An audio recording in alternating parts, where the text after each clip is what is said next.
tell me, and you were in India when COVID-19 went from being this Chinese illness that was happening there to a thing, a big thing.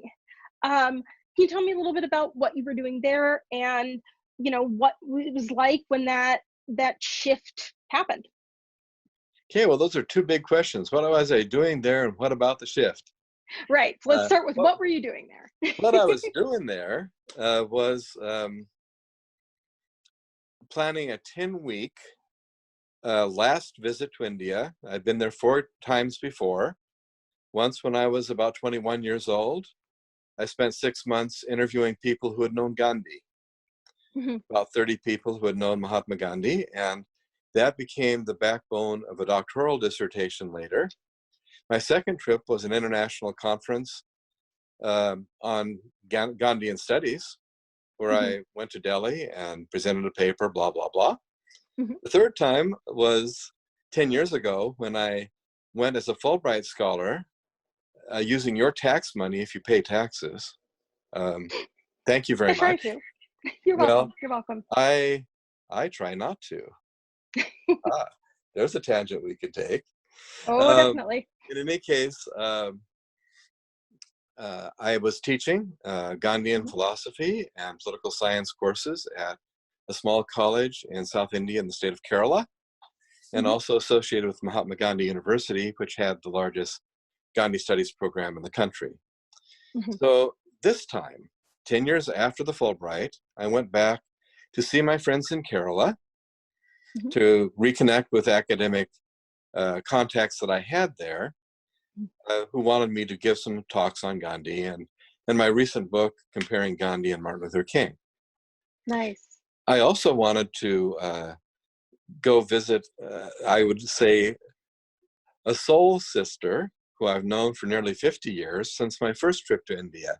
She lives in the city of Ahmedabad in Gujarat state. And I wanted to see her. She's my age 70, and we have a lot in common. And she is a lifelong Gandhian, living a Gandhi lifestyle. And we could go off on that tangent. The main reason for the timing of this trip, which I left on February 17th and eventually came back on March 25th, the timing was to include participating in a reenactment of the Gandhi Salt March of 1930. Okay. Tushar Gandhi, who is a great-grandson of Mahatma Gandhi, was organizing this as the 90th anniversary. I volunteered to be part of it. And that march was to begin literally on March 12th. And so we were 10 days into the march when the sea change took place.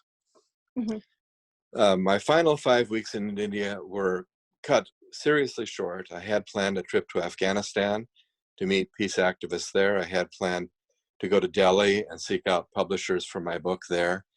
All that just kind of came to a screeching halt. Right. So the sea change. Describe a little bit what. It was like a storm we knew was around, but it was a sunny day, and it literally was like a violent storm happening within 3 hours, from sunshine to deluge. Right. The deluge was a deluge of fear. Yeah. I wish it had been rain. That would have been nice. I could have enjoyed getting cooled off. The temperatures were in the hundreds when I was walking, and the 10 days of our walk are relevant because they were exceptionally wonderful. I was the oldest person of 250 who began at age 70, and I was one of 6 who threw in the towel at the very end. Everyone else, I guess, saw the storm coming before I did. Or they recognized the severity of it. And so at the very end, the final day of the march for me was a 10-mile walk. We were making about 10 miles each day. And it was a gloriously beautiful day, and we were exhausted coming at dusk into a Gandhi Ashram at a place where Gandhi himself has stayed on his 10th day. We were reenacting the footsteps of Gandhi. Right. And at first we were welcomed by the assistant manager of this ashram, and he was apologetic because there was no running water and the place was in poor condition. Well, we were used to kind of roughing it, and we said, we have our own water. We'll figure out how to take care of the toilet situation. Right. We'll get this sorted. You have electricity. We can charge our cell phones. We're good to go. One of our cars, we had 2 cars transporting what was then 9 people. 3 people left. That takes us down to 6. So we had 1 car leave.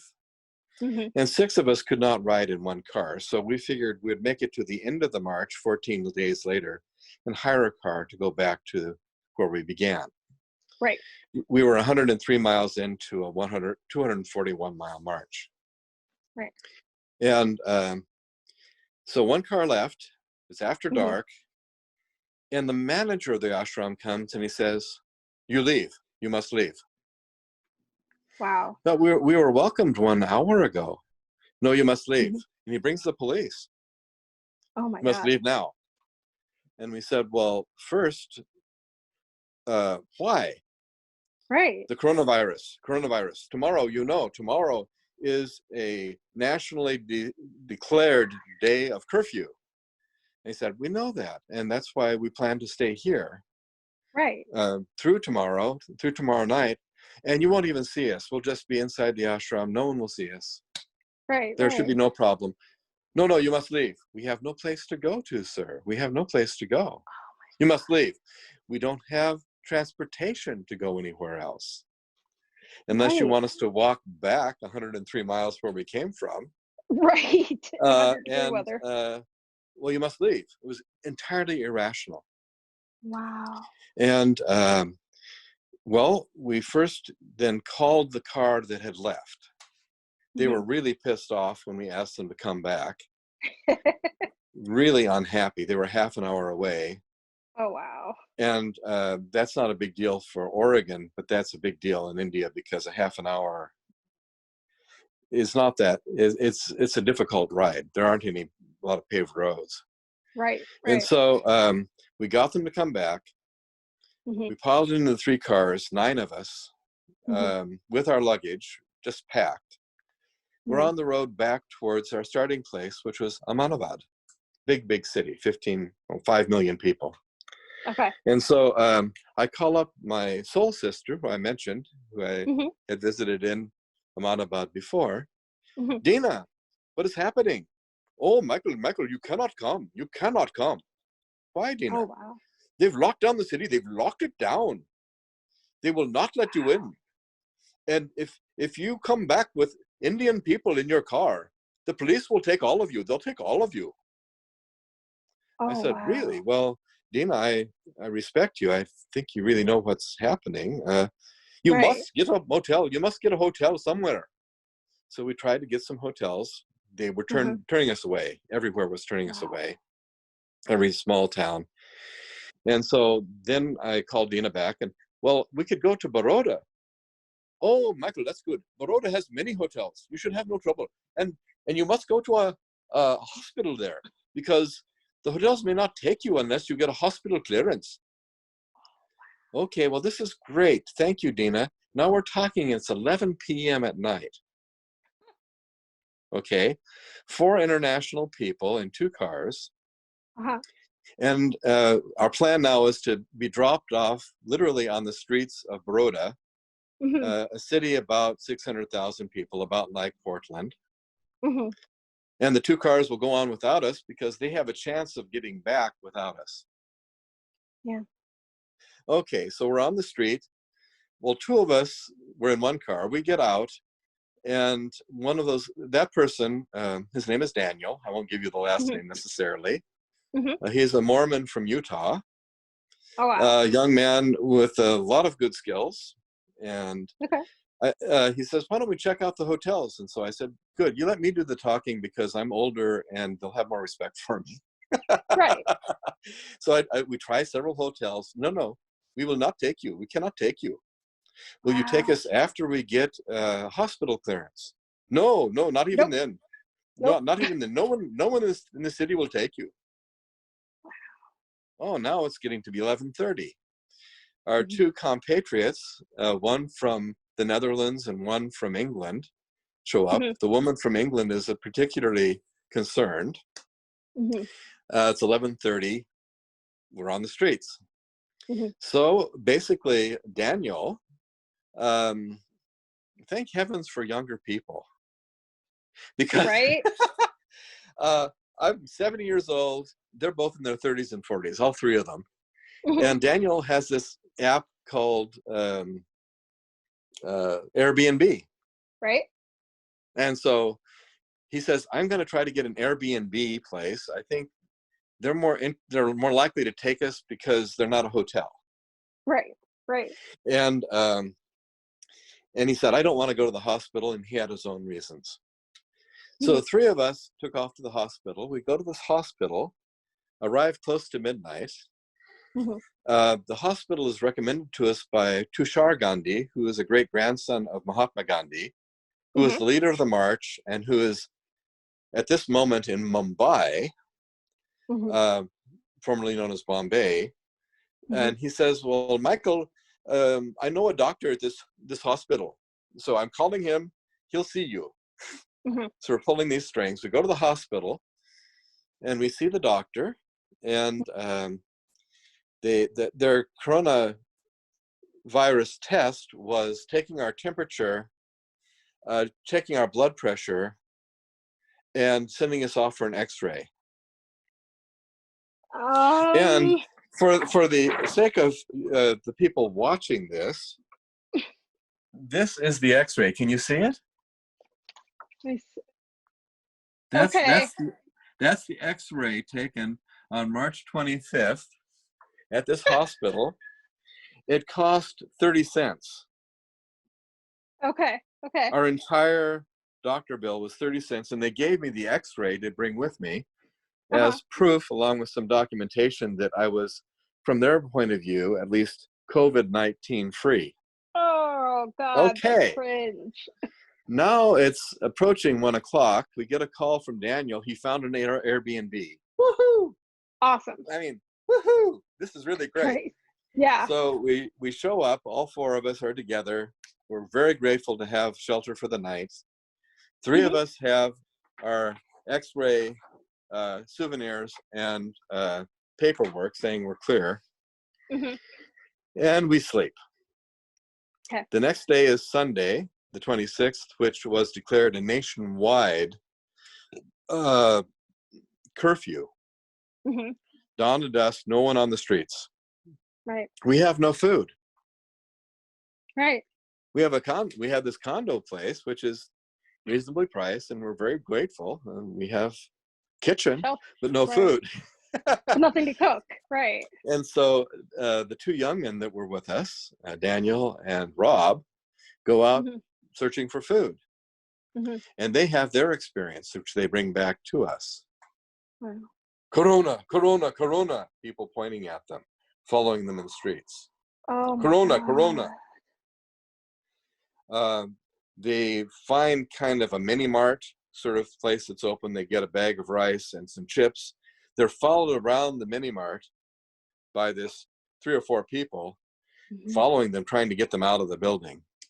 They come out of the building, again, Corona, Corona, Corona. And a man picks up a large stick and threatens them with it. Jesus. And so the two of them managed to keep their calm, get back to our condo with a bag of rice, which we figure could last us for a week. Right. And they know where we are. The crowd knows where we are. We're on the 2nd floor of this building. So that's the Sunday of the 26th. The 27th, which is Monday of March, has us hunkered down, and the landlord is upset. He's threatening to kick us out. Oh my God. And it's partly because there's a dynamic between him and Daniel that has escalated. And so Oh. again, as the geezer of the group, with some experience in India and understanding how you need to treat people with cultural sensitivity, we caucused. I went down as the lead negotiator.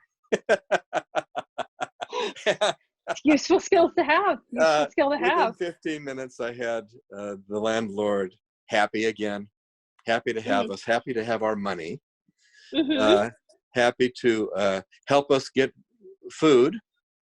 Nice. He was just bending over backwards being nice.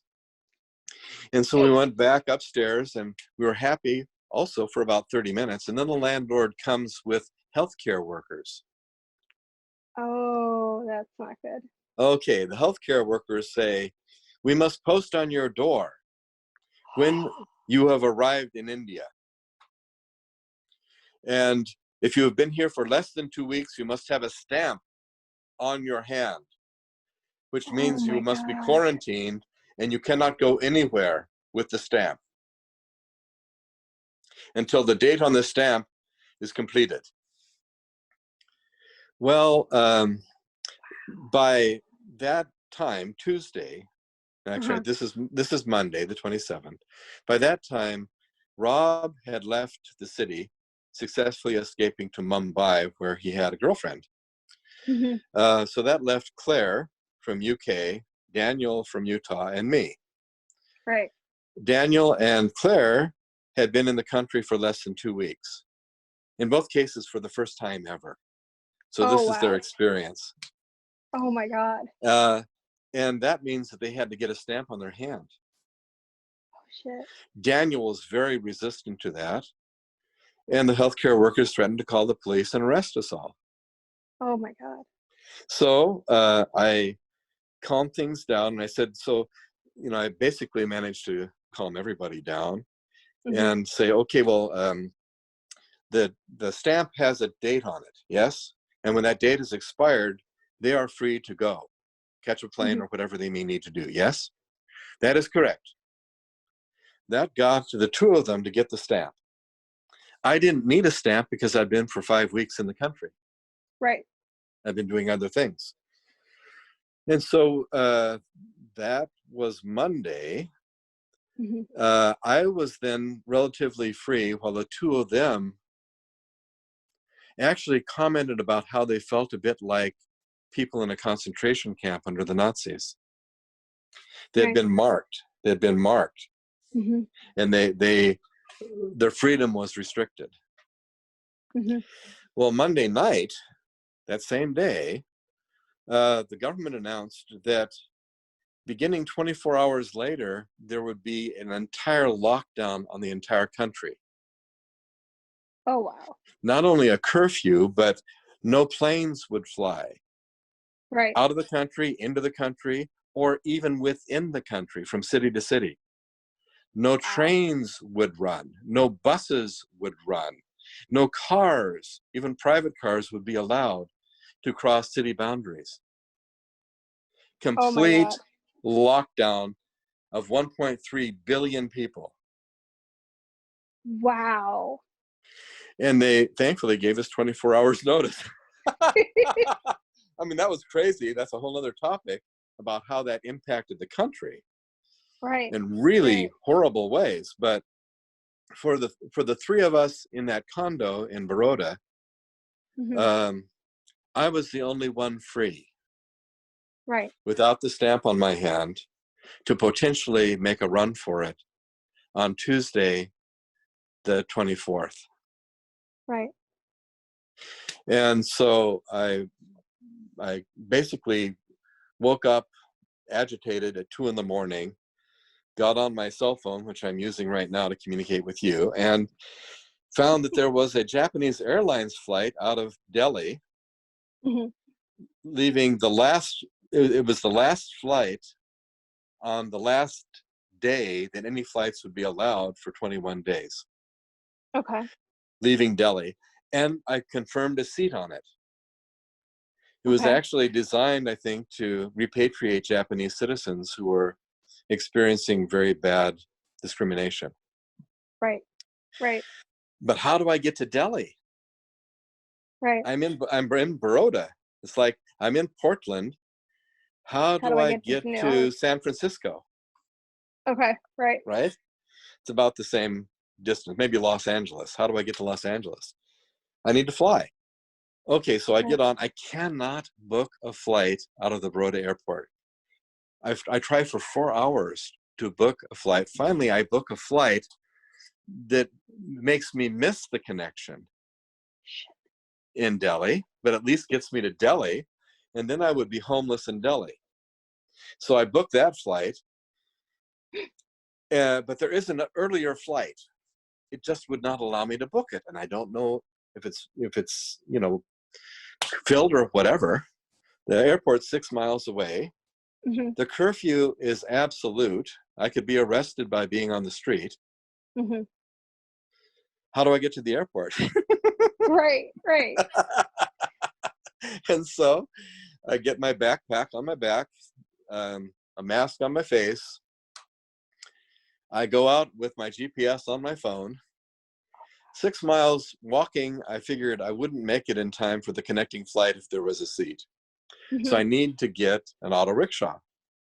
Thankfully, other people are breaking the law because they can't afford not to. Right. People have to make some kind of a living. Right. If they're working day to day, hand to mouth. And so Yeah. I stand on a busy street corner, which is not busy, for a half an hour, and a dozen auto rickshaws pass me by and no one's stopping. Right. Finally, one person stops. He doesn't want to stop, but he does. And he doesn't speak English, Mm-hmm. but he's clear I want to get to the airport. Finally, Right. we get there. Hallelujah, I'm in the airport. Now I go up to a different airplane company that has, I hope, a seat. I go up to the window. The person speaks good English, thank heaven. Right. And that person gives me the last ticket on the Oh, wow. last plane that will allow me to connect with the last plane out of Delhi. I'm on the plane, and that's pretty much it. It's a 10-hour layover in Tokyo, a 10-hour layover in Los Angeles before I get on the plane to Portland. Now, a weird thing, coming into Los Angeles, I'm thinking, okay, maybe I'll have a 2-week quarantine at a military base. Right. So, what to expect? But that's Mm-hmm. okay. I'm not especially happy about the military base part, but at least I'll be back on American soil, and I won't have Right. people, chasing me with sticks or pointing Right. at me with Corona. My 3 colleagues, Mm-hmm. one with his girlfriend in Mumbai and the other 2 in Baroda, are still there. They're still stuck. Oh, wow. I've been in communication with them at least every other day. They all 3 have tickets confirmed for April 15th, but no one knows what the government's going to do when their 21-day lockdown expires on April 15th. They could re-extend it. Right. But for the people of India, there's much greater danger. They don't have testing, so they don't know how many Right. cases they have. Right. I would be willing to bet just about anyone that they have many more cases that would be confirmed now than we do. They probably have a lot more deaths now than we do, but again, there's no way of clearly reporting those. Right. They have 1 doctor for every 10,000 people. Whew. That's the proportion. The machine that I had this x-ray taken, one of the better hospitals in a city the size of Portland, the machine probably dated from the 1940s. Okay. Yeah. It looked like something out of a World War II movie. Yeah. And it was in a room that was completely unsanitary. Oh, God. I took photographs of the room. I was so amazed. But again, my great concern is for the people of India. Mhm. 1.3 billion people, at least 300 million of whom live on $1 or $2 a day income, Right. literally hand to mouth. They cannot really shelter in place. Many of them, they have no shelter. Right.